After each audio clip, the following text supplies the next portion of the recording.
Hello and welcome to 3 Myths of Holiday Weight Loss. We are going to dive into some fun stuff today. So, some of this you may have heard before, some of it we likely have not talked about in the context of the holidays and what comes up. But this is such an important topic because number one, it might be sunny and still warm where you are. If you're anything like me, living in the South, I still am in this warm weather. I'm not quite ready and prepared to start thinking about the holidays sometimes. And the challenge is then that they sneak up on us, right? they we don't realize that they're coming. And so then we kind of get caught by surprise. We get caught off guard. And when it comes to navigating food and drinks and emotions and people, especially difficult people, this is where we want to have time to practice. And so this is why I'm starting to talk about it now is I want to start to plant seeds that number one, weight loss is doable. It is so doable and it can be easy even around the holidays, right? That you can lose weight in October and November and December. You don't have to miss out on events and parties. You don't have to miss out on foods and drinks, but we do have to stop and break this pattern of all or nothing. If I'm either all in, doing it perfectly, 100%, super extreme, or I'm all out. Because what happens is often that first all out in October, maybe early November, it throws us off for the rest of the year. And we throw away 2, maybe 3 months of the year when we can be saving it. We can look at, well, how can I still make this work? What would it look like if I wanted to lose 10 pounds by the end of the year? What would be required? And I've had clients in the past who have lost 10 pounds between November and December. They've lost 20 or 25 pounds from September to the end of December, right? We don't need a ton of time. And they didn't have to restrict, deprive, avoid parties, avoid the fun, right? And this leads us into the biggest myth. And this is what I really want to encourage you and change your mind about is this myth and this belief that you're going to have to miss out, right? Because that's usually why we just think, well, I can't do it. So I'm not even going to try. Because I don't want to miss out on the best time of year. I don't want to miss out on the food and the fun and the parties and the events and the cookie swaps and the happy hours and maybe the company events, the other things that are going on, right? We don't want to miss out on our traditions. And for me, the holidays, like this is my favorite time of year. I don't want to miss out on it. I want it to be so fun and enjoyable, right? But we often think that it has to be this false dichotomy. It has to be either I'm all in doing the diet 100% perfectly and thus missing out on, I have to say no. I have to say a lot of no's to the food, a lot of no's to the fun, a lot of no's to the party. We're probably going to avoid the parties, avoid the events because we don't feel like we have enough willpower. Or it's going to be food is now a giant free for all. And F it, screw it. I'm just going to start over next year. And we throw away months of time when really this is the best time to be retraining your brain, to be retraining how you think about food, how you relate to it. We want to change our relationship with our bodies, with the scale, with alcohol, not just with food, right? Like we want to change our relationship with all of these different things. And this is how we start to do it is we have to flesh out all of the thoughts, all of the emotions that hold us back. And the fear of missing out is a big one. And I've felt it too before. I have felt that fear of missing out. I've also like white knuckled and been so, I would say, anxious and worried about like, oh no, I can't lose or I can't gain weight over the holidays. So then it's like this fear and anxiety would grip me. And that's not a fun way to experience the holidays either. You know, I want you to feel like you can have dessert if you want it, that you can have a drink or two, right? But there's a difference between I'm going to have 2 glasses of wine versus, well, I start drinking and we'll see where I end up. Or, somebody else is buying it. So, or it's an open bar. So we'll see, right? Just kind of like leaving it open, like fair game. And there's a difference between I'm going to go to an event and have maybe 2 drinks and I have 5 events lined up. Because if I have 5 events now for the week, 1 or 2 drinks easily turns into 10 for the week. And so it's more about being intentional and planning out and starting to experiment with why do we think, why do we make it all about the food, right? A lot of times holidays do involve a lot of food. It involves meals, it involves cookies and desserts, it involves drinks. Why do we really allow ourselves to focus on the food or the drinks and make that be how we have a good time versus I have a good time based off of who I'm with. And this is a concept shift. This is something that is totally different. And I remember back in my binging days when I was married and my I was very particular about where we went to eat because I was very particular about the food. I could only eat certain things and I had to have certain stuff, and food was the highlight of my day. And yes, sure, I wanted to spend time with him, but I really was very, very concerned about the food. What were we eating? Where were we going? What was happening? What were my options? And I was very strict in trying to stick with a low carb diet. Didn't always work. A lot of times it didn't, but I would try. I had the best of intentions in the morning. And now I'm at the point where I don't care where we go. I can find food anywhere. And I am more concerned about who I am spending time with. I am more concerned about my company and who I am eating with, not what I am eating. And this came out. I have a date scheduled next weekend with somebody, and he asked me like, "Hey, what do you like to eat? What's your preferences?" I also asked him that. And so we're both kind of, trying to gauge one another. And I'm like, I was like, I'm happy eating wherever. Like I am not hard to please. I'm not super picky anymore.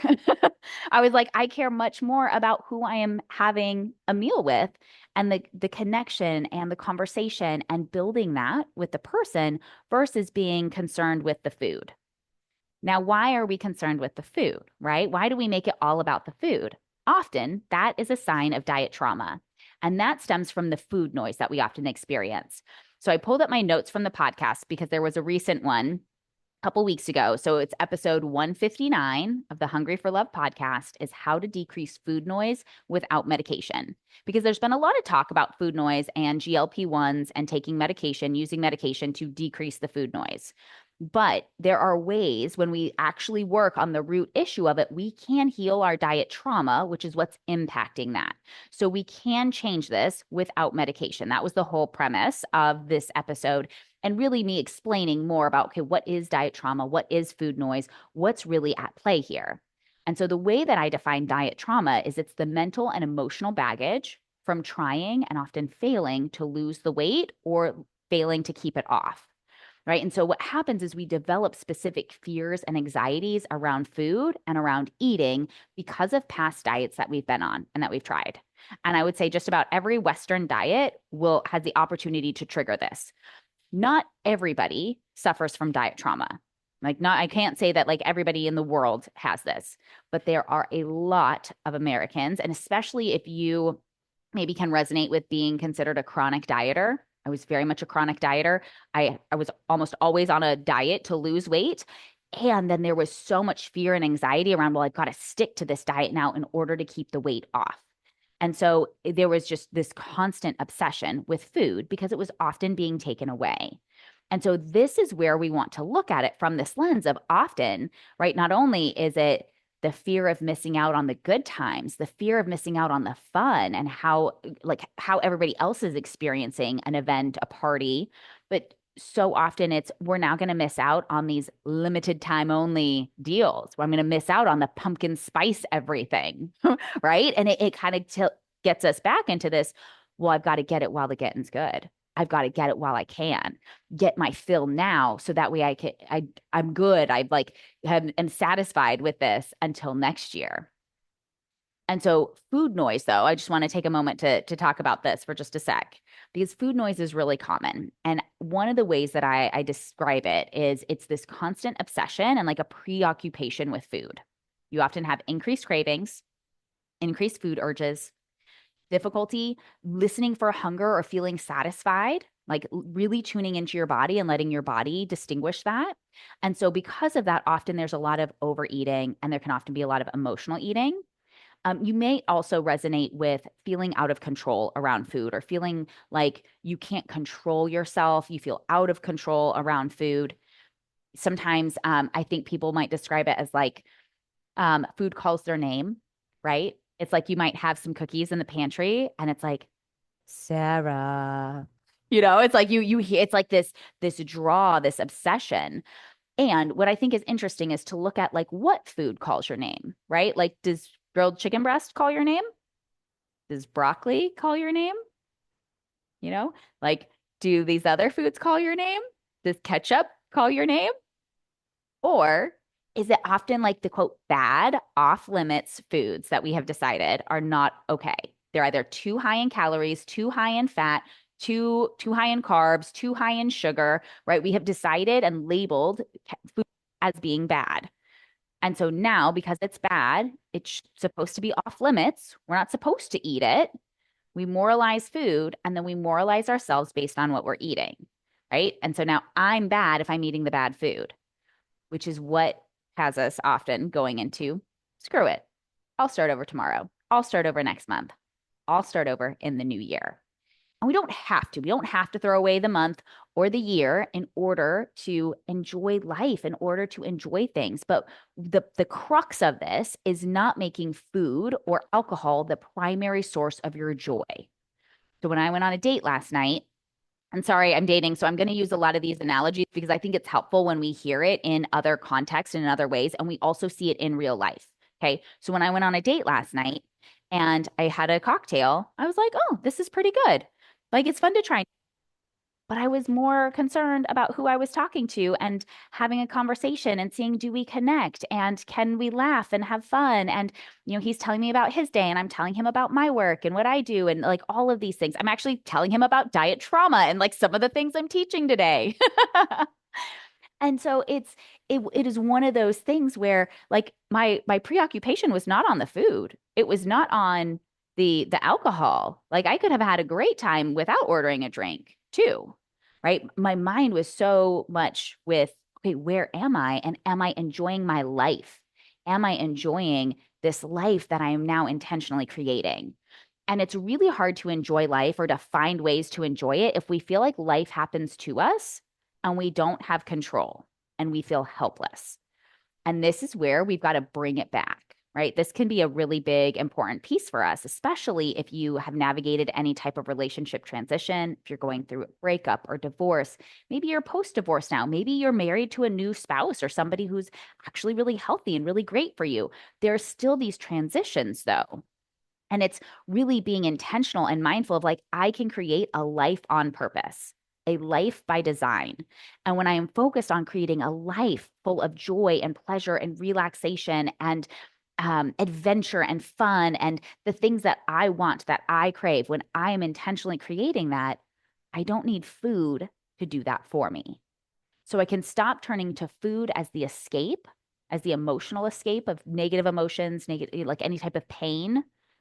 I can also stop using food to try to create that sense of relief, to try to create joy and pleasure and fun. I don't need it. I can enjoy my food, but I can spend way more time enjoying the people and the company and what I do for a living. I can spend way more time enjoying my son and my dogs and this season of fall that we're in.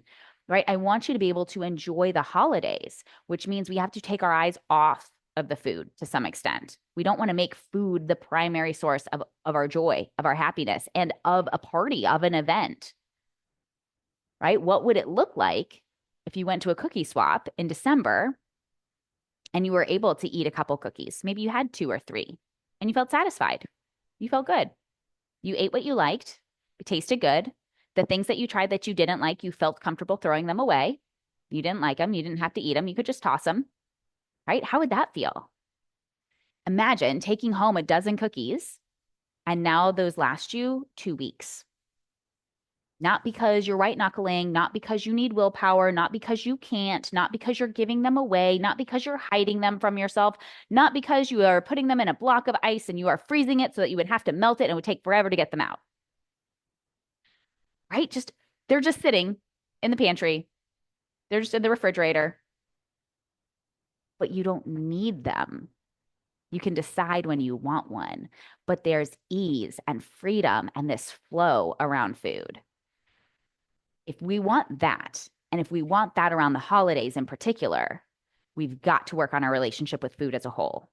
We have to heal our diet trauma. We have to heal the food noise. We have to change how we think about weight loss and what's required. Because so often the diet trauma, it stems from like these really ridiculous and often outdated diet rules about what we can and can't eat, what we should or shouldn't be doing, how we should be exercising. And really, we've got to create a plan that fits our lifestyle. We don't try to make our diet the lifestyle. That never works. We have to find the eating plan that fits into our lifestyle now, where we can keep making small level ups, small progressions. We don't have to be perfect, which means if it's a travel day and you normally do Chick-fil-A on travel day, it's like I do, you decide, do I want to do fries and maybe a salad with grilled chicken? Or do I want to do a grilled chicken sandwich and maybe a side of a fruit cup? Right? We're making intentional decisions. I can do both. I can do both the sandwich and the fries if I really want to, but I also know I feel better in my body if I add in more greens, if I add in more fruit. And instead of doing the large fry that, financially maybe makes a lot of sense, I'm going to order the small fry, even though it might be cheaper to get more. Or sometimes what I'll do is I'll get fries and I'll let my son eat most of them and I just have a couple. Right. But it's like, because the food is not bad, it's not off limits, and I'm not bad for eating it, but there can be this ease around it. And I can still eat French fries. And you can too. You can eat French fries and still lose weight. Hamburgers or pizza or pasta. Like you can eat the quote bad food and still lose weight, I promise, because that is not the real issue. The real issue is when we binge and we overeat. The real issue is when we aren't stopping at satisfied because it tastes so good, because we don't want to miss out, because it's free, because someone else is paying for it, because we don't want to miss out on the season, because we're saying, screw it. Who cares? Why bother? It's not going to work.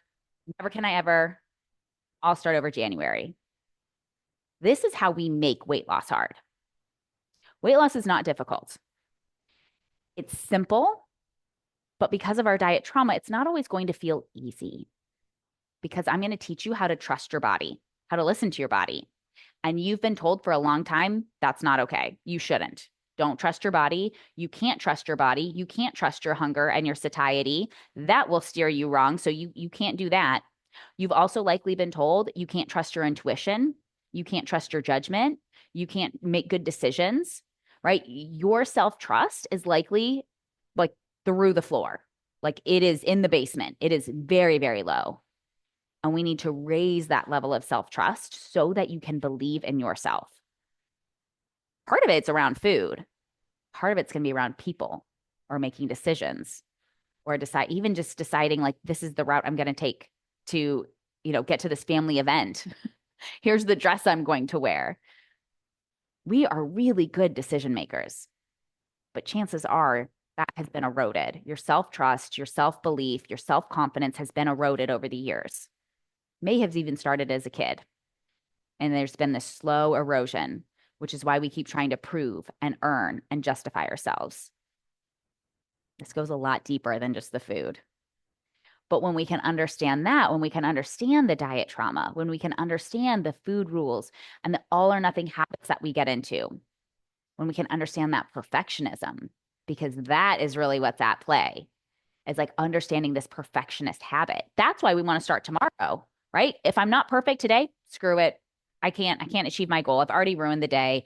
I'll start over tomorrow, because our thinking is tomorrow I can be perfect. And if I can be perfect, then I will lose weight. So one of the biggest things that I like to remind clients is you don't have to be perfect losing weight. I was never perfect losing weight, perfect in terms of like, following certain rules. And none of my clients have been perfect either. And that's a great thing because it's not required. It's not mandated. Perfection, not required here. This is a change in our thinking. It's a change in how we are doing life, how we're doing food, how we're doing weight loss. And this is an important piece because we have to flush this out. We have to work through it. If this is really what we want the lifestyle where it doesn't matter what time of year it is, where it can be spring break or summer vacation at the beach, or it could be the holidays, and you can maintain your weight with ease, that's huge. But the first step is we've got to end the war with food. We've got to really heal the diet trauma. This is how we change it, not just for the holidays, but for the entire year. Because how you lose weight in February and March and April is going to be the exact same way you will lose weight in October and November and December. It is not more difficult. We might have more parties, more events, more things going on, and that's okay. It doesn't make it harder. You can still listen to your hunger and satiety even at a party. You can still decide I'm only going to have 2 drinks at this event tonight. You can still decide I can try up to 3 cookies and then I'm taking no more than a dozen home. You get to decide. But there's going to be so much more mind drama if cookies are bad or off limits. If you messed up, if you screwed up, if you let one overeat turn into a binge or turn into off-plan overeating for the rest of the week. This is where we have to catch ourselves. This is how we stop obsessing and constantly worrying and thinking about food. This is how we can forget about food in the pantry. We forget about food in the fridge in a good way because we aren't constantly thinking and obsessing about it. This is when I can put cookies up in the pantry and I forget about them for literal months because I've healed my diet trauma. I've decreased that food noise. This is what it's all about. All right, my throat is getting a little scratchy. Grab some water.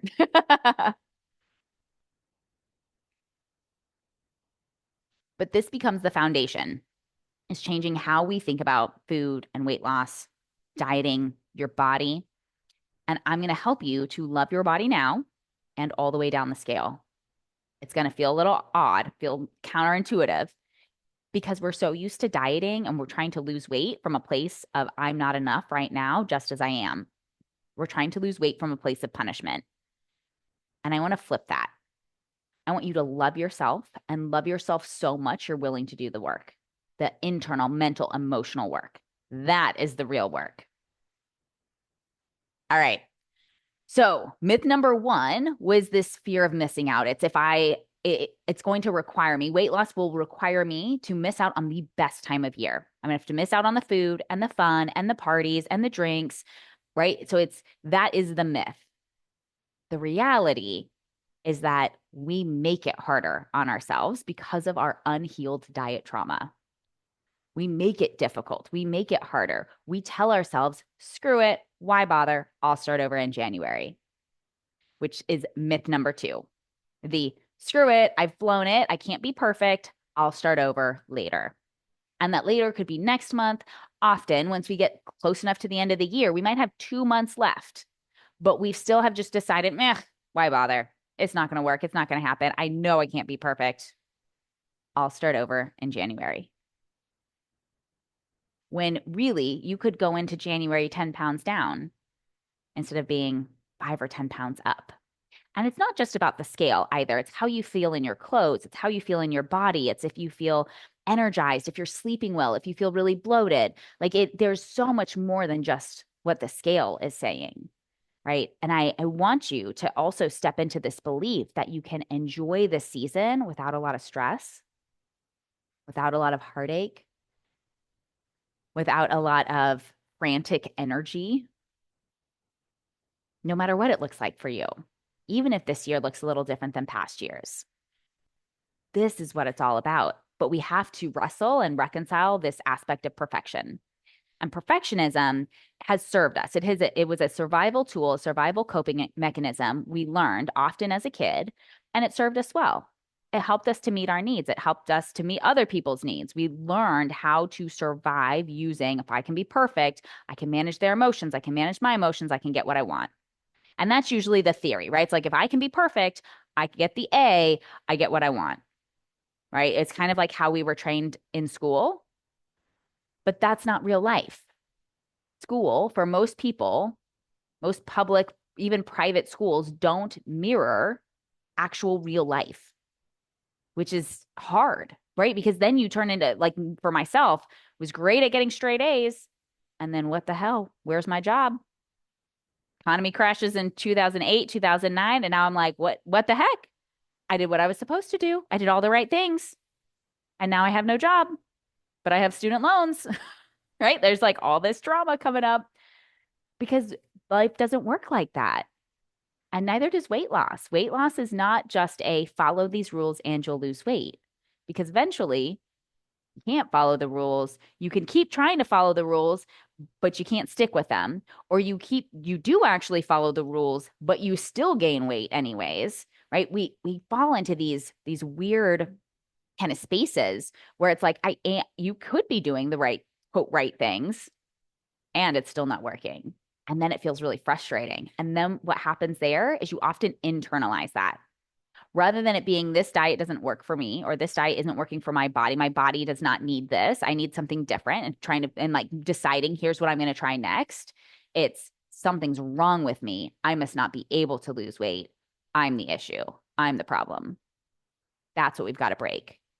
And not only do we have perfectionism showing up in dieting and with weight loss, which often leads to the screw it, why bother when we can't be perfect?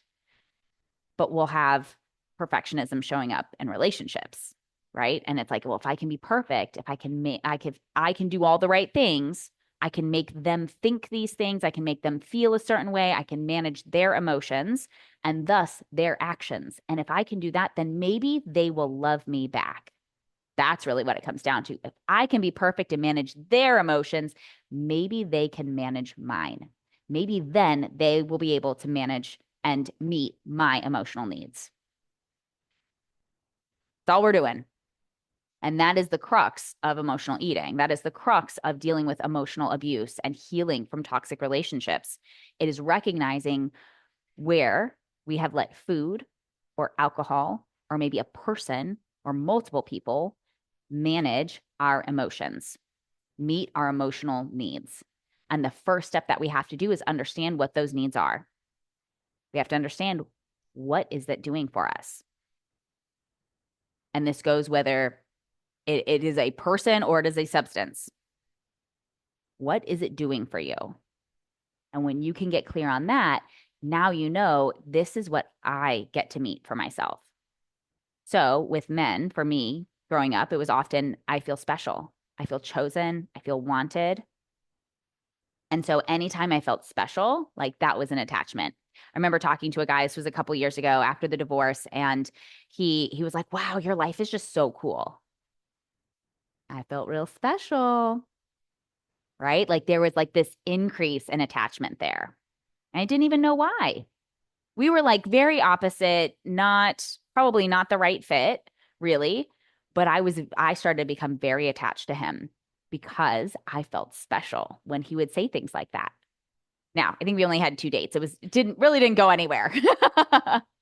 But that is an important thing to recognize because I will overlook and I will be like, oh, like you believe this or you think this or you're that, or, it's like, oh, don't worry about that. That's okay.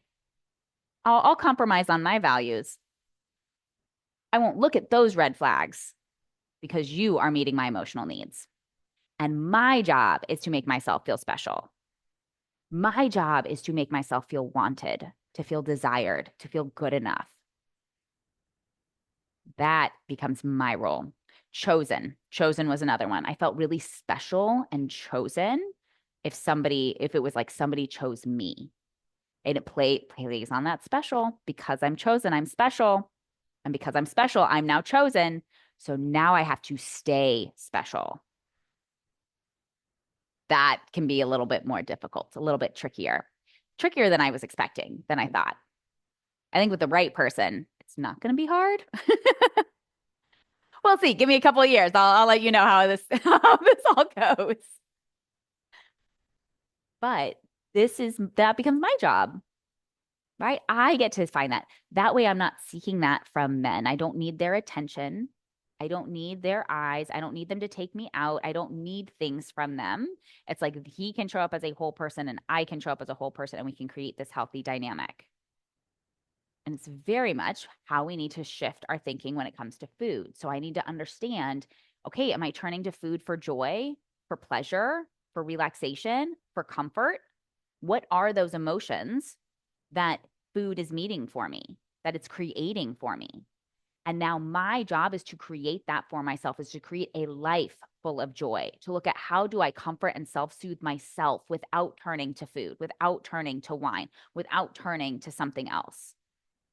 Because it's the intention. It's what's underneath it. It's not just the action. It's not just the habit. It's why am I doing that?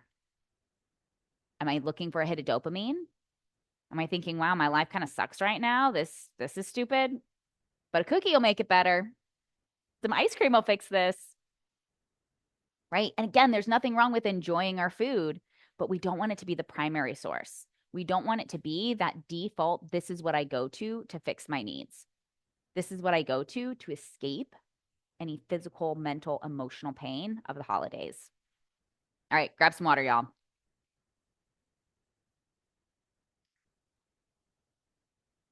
So to bring it back to kind of the screw it and to like wind these two together, what happens often is we're letting food meet our emotional needs, right? And so because of that, we're now not following the diet. We're often off plan. We might be overeating. We're not eating the quote right foods. We're not eating them properly. We're not following the rules of the diet rules that we were given. So that can turn into a screw it. And often the emotional eating or the overeating is like, screw it. Why bother? I've already blown it today, but maybe I'll start over tomorrow. But if it's Thursday, Friday, or heck, even when it was Wednesday, I would say I've already blown it this week. I'll start over on Monday without truly learning from it, without really understanding what was going on. What was I trying so hard to escape? What was I trying so hard to feel? And I think for me, back in my heavier binging periods, I was probably wanting to feel connected. I wanted to feel loved. I wanted to feel connected. I wanted to feel valued. But I think really it was like I wanted to escape shame and I wanted to feel good enough. I think I had a lot of shame around what life was supposed to look like, what I should be doing, how I should be feeling. And because shame is a narcissist's favorite tool and weapon to use against you, that can get poked by any number of people that we are kind of surrounded by at any given time. And so when that shame is poked and we want to get out of it, we've just learned that food creates that rapid, reliable, effective sense of relief. And these patterns still play out over the holidays. And now there's often even more opportunities. There's more parties, there's more events, there's more socializing. And we want to let it be fun. We want to let it be something that we truly enjoy because we like what we're doing. We like who we're with. And we take the emphasis off of the food. We take our eye off the ball. Take your eyes off of the food and put it now on how do I want to feel throughout this season? And sometimes that means we have to start planning and thinking about it ahead of time, which is a little hard. Like it's hard. I'm probably going to go to the pool this afternoon. like, like it is a warm, sunny day today. I'm not thinking about the holidays per se, but I am starting to plan ahead for things. I'm starting to look at tickets for Christmas in California. I'm starting to plan out my son's birthday party at the end of October. I've ordered invitations. I've started to plan out the food. Here's what the kind of cake he wants, which is so funny. Rather than doing like a cake, he wants cupcakes, but he really just wants this setup of cupcakes because it had like this giant dinosaur toy with it. That's why he wanted the cupcakes that he picked out. It was like this picture. I want this, but really he wants the toy. Right? And that's good to know, right? Like I get that. Like I know what to do. I understand what his motives were there, right? And it's like well, I can decode this. I know what's underneath. Same thing happens when it comes to emotional eating and overeating, especially around the holidays. We want to decode it. What was really going on? And if you didn't have to miss out, if you never felt that feeling of unwanted or missing out or feeling not good enough, how might you experience the holidays this year? Because it's not so much just about what we don't want to feel, it's what we do want to feel and intentionally creating that on purpose. And I can change how I'm feeling and how the emotions that I'm having with how I'm thinking about different parts of my life. I can change that. I can manage my emotions and my nervous system that way. But I can also change some of the circumstances. I can start planning earlier. I can start thinking about things earlier, not from an obsessive standpoint, but from a place of I want to give myself this luxurious amount of time to do something, to accomplish something.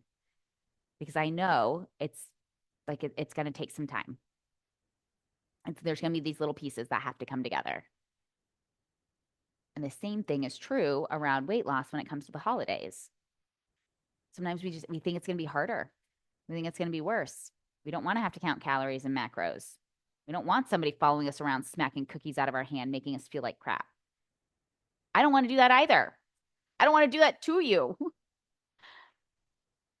But we have to understand like what's at play underneath. We have to understand some of these deeper habits and this kind of apathetic, why bother? It's super hard. I don't have enough willpower. It's another one in there. Like, I don't have enough willpower to say no. So now I just have to try to avoid. It's like these are all linked, they're all intertwined.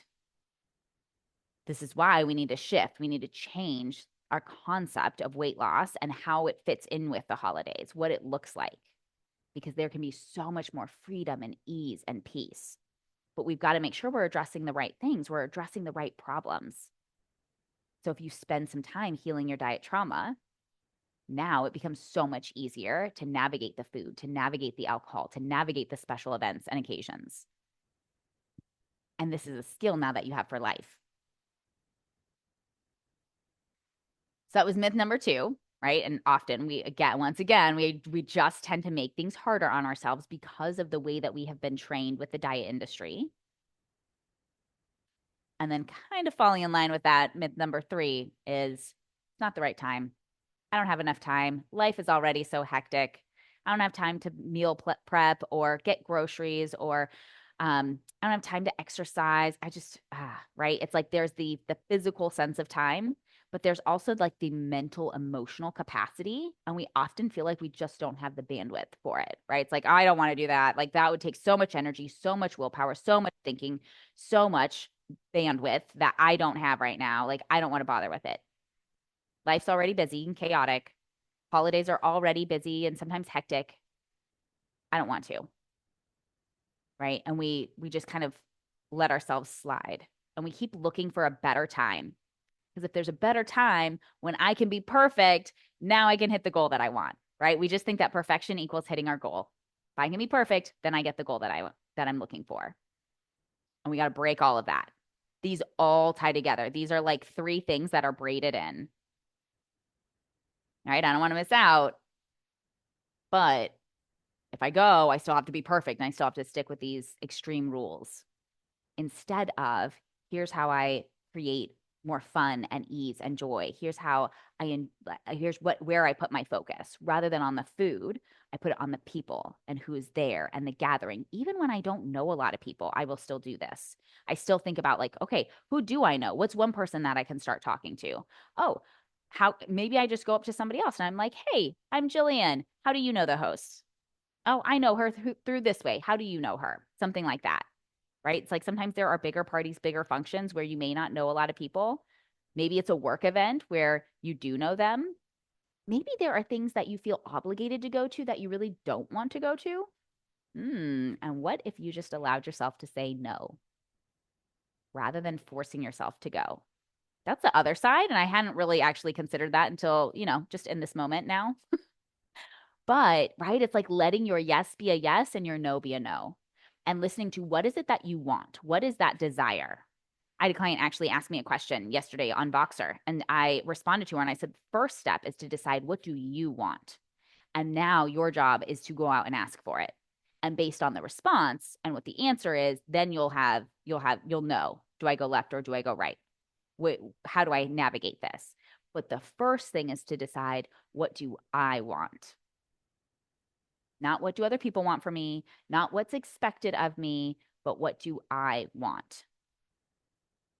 And it's okay to not want to go to an event. It's okay to decide I'm going to go for 30 minutes and then I'm going to go home. This was almost 2 years ago. I was going through a breakup after, it was like in December after the divorce. It was the first guy I had dated. There was a lot of love bombing, a lot of intense feelings, and deep gut feeling we weren't right for each other, but just wanting to make it work.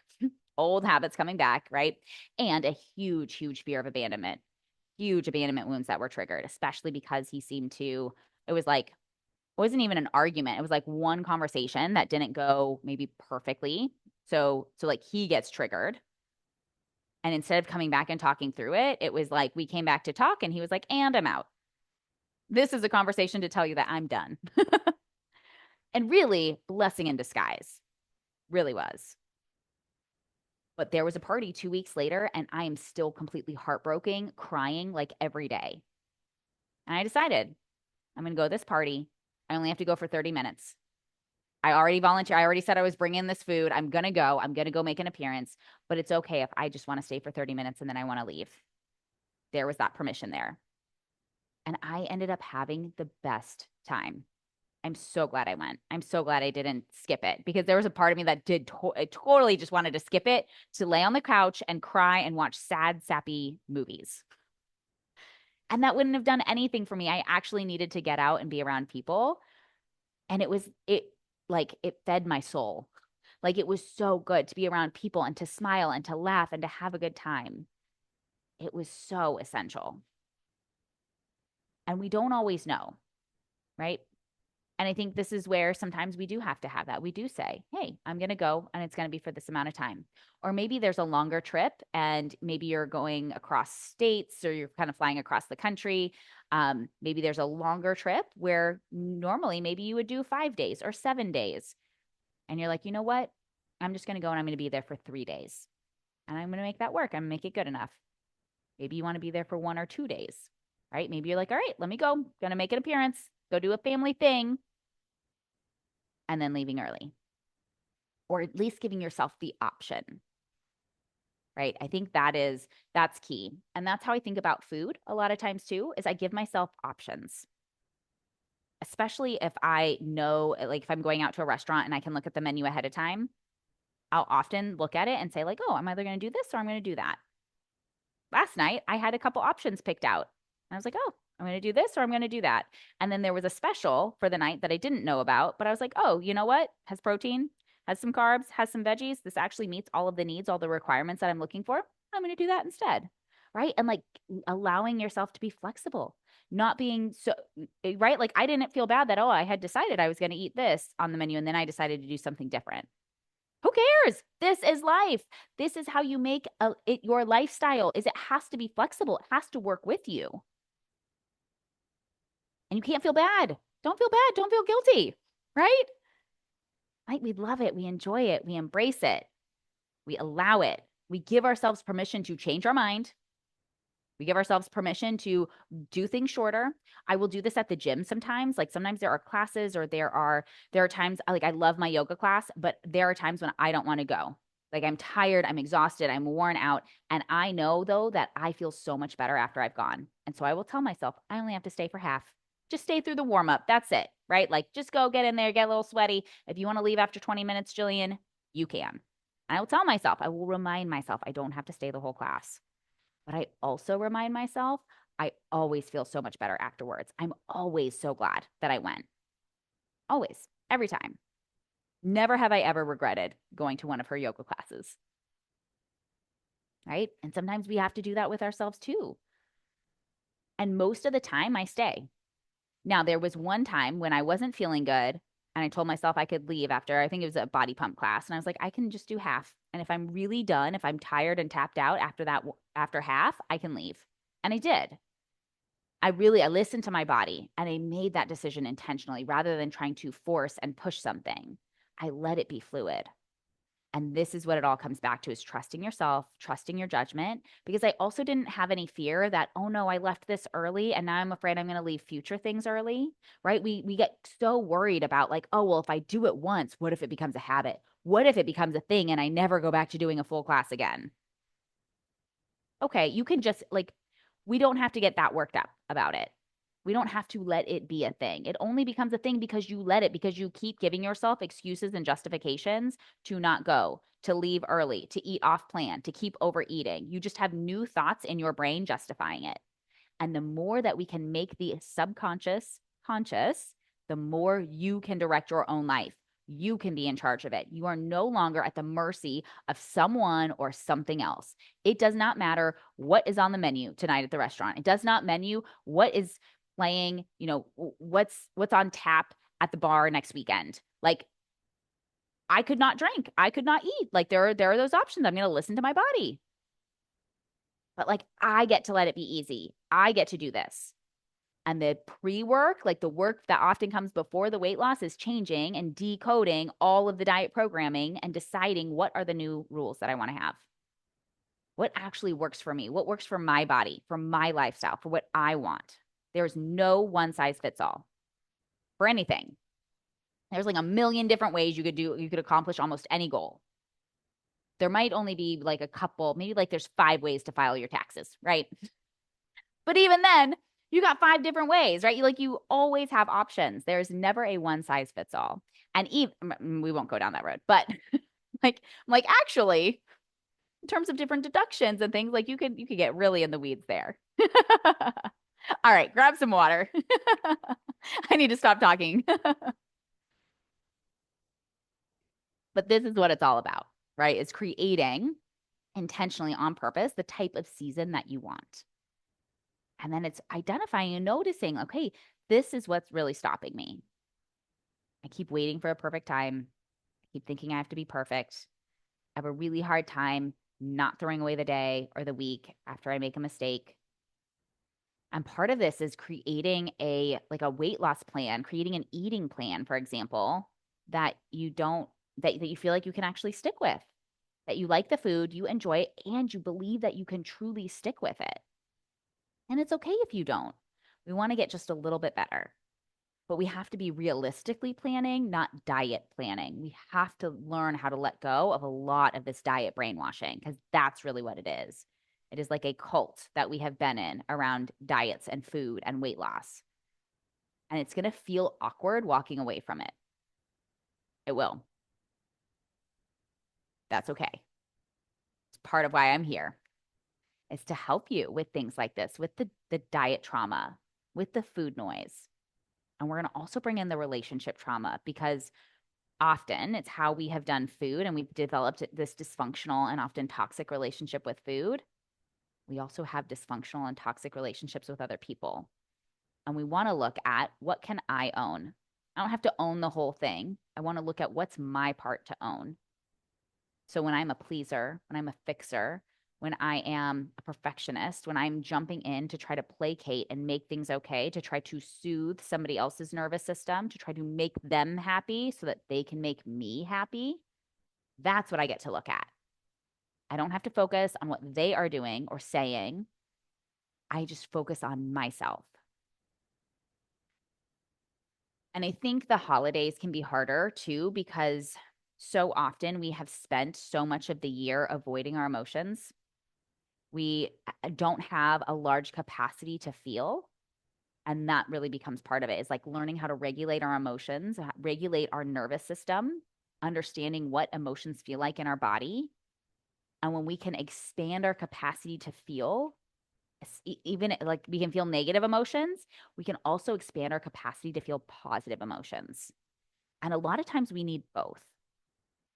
With the emotional eating, I'd say that the starting point, the trigger point, is often avoiding something negative. So this is where we want to notice, what does this actually feel like in my body? What would it be like if I sat here for the next 2 minutes and just allowed myself to breathe? Just breathe and feel it, and notice what's happening in your chest, in your throat, maybe in your stomach, in your head. When we can really just calmly sit with it and notice, oh, this is just a vibration. Like the emotion that I'm feeling, it is just a vibration in my body. It's not going to hurt me. It's not going to kill me. It's not going to do anything to me. I'm just very resistant to feeling it. And so often we're resistant because it can feel very intense. It can feel really big. There was another recent episode on the podcast around like when your abandonment wound gets triggered. Abandonment felt very intense, very big. It was like anxiety on steroids. And it started to all make sense. Then I was like, I wasn't even dating this guy for like 2 months. It wasn't even that long of a relationship. But him leaving triggered that. And then it was like, oh, this is why I have avoided this. This is why it took me a while. This is why I didn't leave. This is why I let things go on longer than they needed to. This is why I felt this in the past, right? And it felt so bad. This is why it was so hard to leave my marriage. This is why it's so hard to leave different people, because it creates these sensations in our body, and it's a lot of discomfort.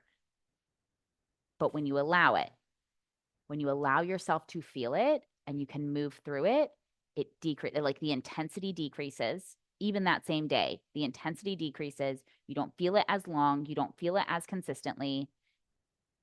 It's like grief.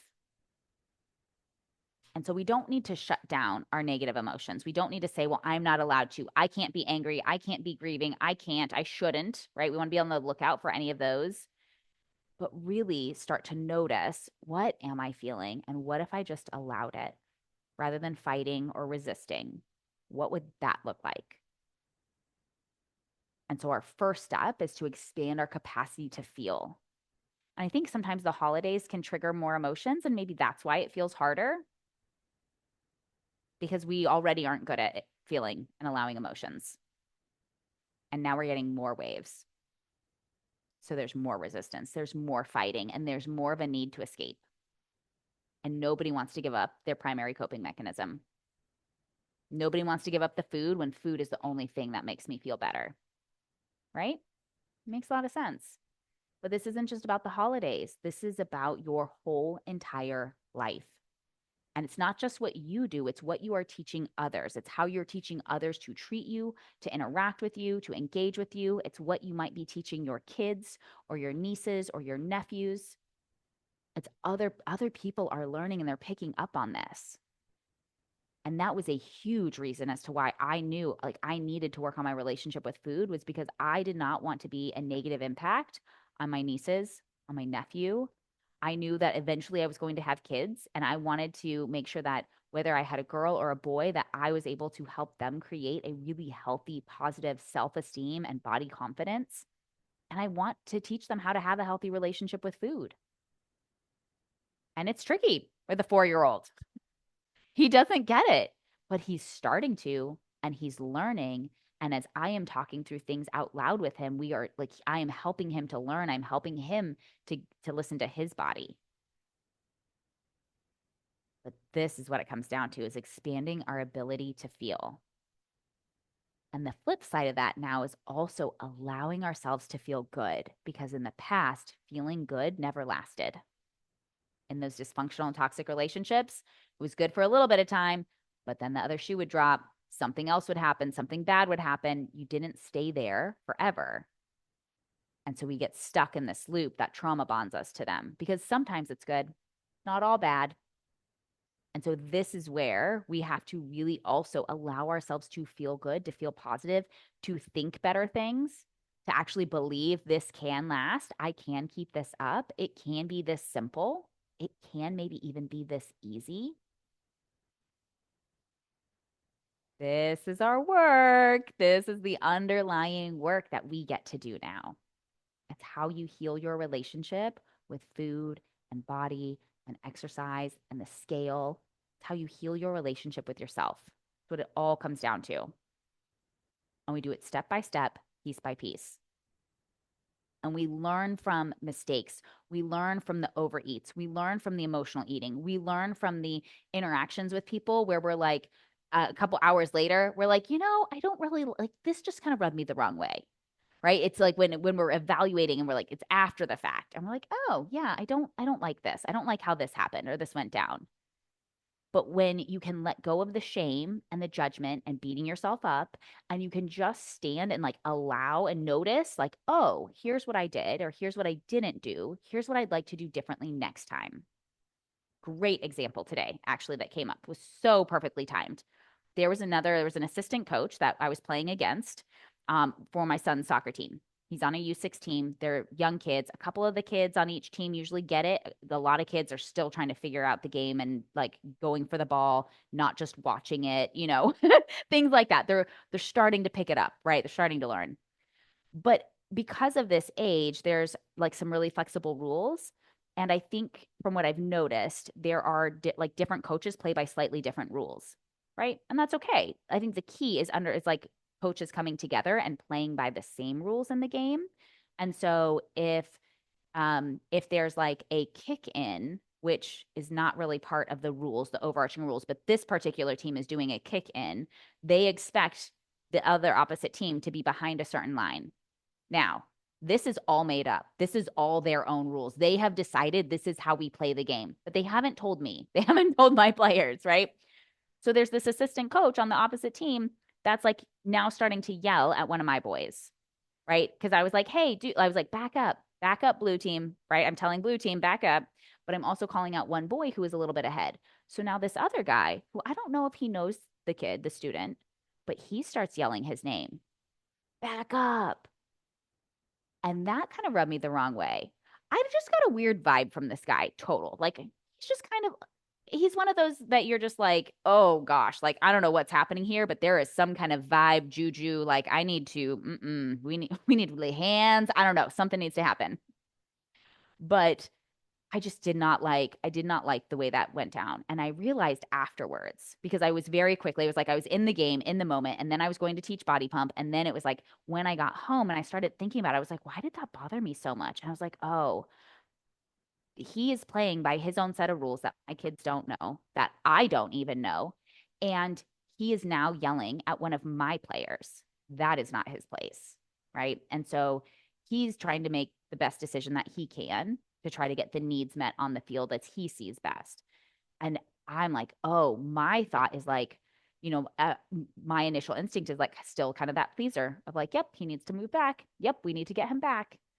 But I can now start to see after the fact, and this is the first time this has happened. This is my second season coaching, right? I don't know that it's necessarily going to happen again, but now I'm more prepared. Number one, next season, if I play him again, I know going in, like, hey, we need to have a conversation. I also know, oh, I need to get to the field ahead of time. I need to have more time to talk with the coach beforehand.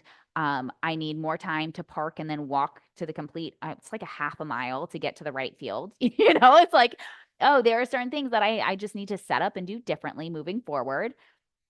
And in the future, I can also have a conversation and I can say, hey, coach, you have a problem with one of my players. I need you to come talk to me. Let me move my team, but you need to talk to me. Right. I can have that. I can say that. But it didn't, it's like there was so much going on. I didn't even realize and have time to process it until after. So that's okay, right? I'm not going to beat myself up. I'm not going to like get all frustrated or angry. Like I think the boy and his parents were totally fine. Like I don't think there was anything bigger. But for me, there was something about the energy and like he just seemed so negative and frustrated. And I'm like, this is rec soccer for like 5-year-olds. Come on, dude. Like, and again, my approach is very different than other super competitive people. I think it's just a lot of narky vibes. I think that's why I don't like this guy, right? Like it's just all signs are pointing, but I know how I want to handle things in the future moving forward. And it's okay that I didn't handle them exactly like I wish I would have. I'm learning and I'm going to be in different positions and different opportunities to get to learn this. I'm going to be able to use this with future coaches if it ever comes up. I know how to preemptively address things, right? I know what I want to do to prevent something from like that from happening. And I also know that I'm going to step in and say something if there's something else is going on because I've not gotten that kind of vibe from any other coach. So again, it's like I'm going to learn from it. I'm going to decide how I want to handle it, how I want to do things differently. And at this point, there's really nothing to do today, right? That's okay. But the more I can evaluate, the more I know, the more I can see it, the better, the faster, the sooner I'm going to catch it. And then I can do something about it. And that's how it works with emotional eating and with overeating is we catch the habit sooner. You might catch it the next day and then it turns maybe it's like the next afternoon, then you'll start to catch it the next morning. Then you're going to catch it like an hour after the overeat or emotional eating. Then you're going to catch it at the tail end. Then you're going to catch it at the middle, right? It's like you're going to get closer and closer to catching it until you catch it beforehand. But it is normal that you're not going to always catch it in the beginning because this is a totally new way of thinking and doing and talking to yourself. We are slowing down what your brain has automated and systematized as a way to make you feel better. We're slowing that down and truly evaluating. And this is what no other diet program is going to help you do. They're not going to help you manage emotions or your nervous system. They're not going to help you decode it and understand what is at the root of this. They're also not going to teach you how to evaluate. They're going to teach you to have more willpower, just try harder, be more of a perfectionist, try again tomorrow. It's okay. You've blown it now, but that's okay. Try again next Monday. But I want to teach you how to evaluate, how to learn. And the holidays is going to give us a lot of opportunities to learn. This is the best time to learn how to love and enjoy your life without making food the primary emphasis, without making food the like food's job, its primary responsibility is to make you happy. We want to flip that. And what better time to get started than now? This is the best time to do it. This is the best time to get started because not only are you going to navigate the holidays so much better and easier with more peace and more ease and more love and joy, but you are now going to like run straight into the new year. You're already going to have a jump start on any goals and anything that you want to achieve next year. Yeah. And now it's like it's like, why throw away the last quarter of the year? Why throw away 3 months of the year when you can do something pretty freaking awesome with it? The year is not over. As I'm recording this, it's the 27th of September, and I have to go in and remind myself the month is not over yet, right? Because my brain still wants to write off the month. And I'm like, no, no, no, we're not done yet. Not from a frantic, urgent sense, but more of like, I'm going to run through the finish line. That is one of the things that has stuck with me from track and cross country all of these years, especially with track and running like shorter distances or running any type of relays or things like that, right? It's you run through the finish. You don't slow down before the finish line. And you certainly, if you are in a mile race, you do not give up on lap 3 and decide, I'm already behind. There's no chance now. There are so many amazing comeback stories when it comes to track and field and people who have passed others, people who have been second, third, fourth place at the beginning of lap 4, right? It's 4 of 4. They're starting lap 4. There's 1 lap to go. They are in fourth place and they go on to win the race. That is possible for you, not because you have to prove something, not because it's going to make you worthy or good enough or better than who you are right now, but because you can. And this is where we want to do weight loss from a place of empowerment and conviction and commitment. And we learn how to detach from needing that to mean anything about us. I can love myself this month, whether I lose 5 pounds or I lose 0, whether I lose 10 pounds or I lose, or I gain 2 pounds, right? It's like I can love myself no matter what. And I can still be in pursuit of a goal. And that feels very contradictory, very counterintuitive than how we have done it in the past. But this is why weight loss can feel hard in the holidays, because it brings up extra emotions. It brings up all of our diet rules because we have these thoughts about what we should and shouldn't be doing, what's expected. And this is my zone of genius. In a large part because this is what I went through. It's not just how I've been trained. This was my lived experience. So much diet trauma, so much relationship trauma. And while I will likely be on a healing journey for a long time, for many years still to come, I'm getting better and better. And I'm finding it in more areas, in more ways. I'm fine tuning. I'm getting to the deeper layers of things.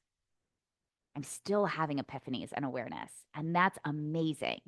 But it's not this frantic, urgent, I have to hurry up and create this goal.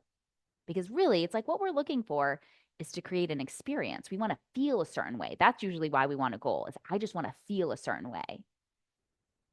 And we don't just want to be thinking about how do I want to feel when it's over, when it's done? How do I want to feel as I'm in pursuit of this goal? That is the question to ask yourself. How do I want to feel on this journey? And I'm going to help you do it with way more fun and ease and joy if you want it, right? Like it's open if you want it, but you have to want it. I can't want it more for you than you want it for you. That's the tricky part here. But I believe in you and I know that you can do this. You get to now believe in yourself. And that might feel like a step out of your comfort zone. But this is where we start. This is where we practice because you have to rebuild that muscle. Period. You have to. You've got to rebuild your self-trust and your self-belief. That becomes the foundation of so much. And I can help you do it. So if you would like to learn more about working with me, the next best step is a free consultation. You can go to bodyyoucrave.com/schedule, find a day and time on my calendar, and let's talk. We'll talk about what you've been through, where you want to go, how you want to finish out this year, as well as what do you want next year to look like? And I want you to start to play with, like, wouldn't it be fun? We don't always have to know the how, but we can play with, wouldn't it be fun to accomplish these things? We're just going to suspend disbelief, suspend the how and trying to figure out the how and what makes sense, and actually start to play into, what do you actually want? What do you want with this big, beautiful, one precious life that you have been given? How do you want to use it? Because you are here for a reason. You are on this earth and you are breathing for a reason. God is not done with you yet. So, what do you want to do with it? And if you'd like to lose weight and end emotional eating and heal your relationship with food and body, I would love to be a part of that journey with you. All right. I will make sure that on the replay page that you can find that the button below it will take you straight to book a call. And there will always be links in the emails and everything that I send out. But this is your reminder that the year is not over. You still have plenty of time to lose weight and end emotional eating and feel amazing in your body. And at the very least, just get started, right? Like, just get started. And let's make January mind blowing, right? Like, give yourself the runway. Let yourself start practicing now. And I guarantee if you start now and you start doing this work now, this first holiday season is going to be better than the last. And next holiday season is going to be even better than this one. But we've got to stop kicking the can down the road. We've got to stop thinking that there's a better time. We've got to stop waiting until we think we can be perfect. You get to decide to be ready now. And it's probably going to be a mixed bag. You're going to feel some excitement and you're going to be a little terrified at the same time, right? It's like, it's mildly terrifying and also very thrilling, very exciting. And yet there's also this part of you that's like, don't get your hopes up. We don't want to feel disappointed, right? Like, there's so much that goes on behind the scenes and under the surface, and that's okay. Even this believing in yourself and starting to say yes to yourself and your desires and what you want, even that alone is starting to heal your trauma. Don't let it hold you back. You can choose to make the next 20, 30, 40 years so extremely different. But we got to start doing things different. We got to try things we haven't done before. All right. That's it for me for now. I think I'm going to do another one of these workshops in November. One of the things that often comes up around, not just around the holidays, but it can just come up with different clients and different people I talk with, is like really creating a healthy relationship with alcohol. And I know with more parties and events and things, there's often more opportunities to drink. There are more special occasions. There are more reasons and ways we can kind of justify and excuse drinking more during this season. And often we want to feel better, right? We don't want to miss out. We don't want to feel like we can't, but we still want to create that healthy relationship with it. So that will likely be coming in November. So keep your eyes out for that. But until then, here's to creating the life and body you crave.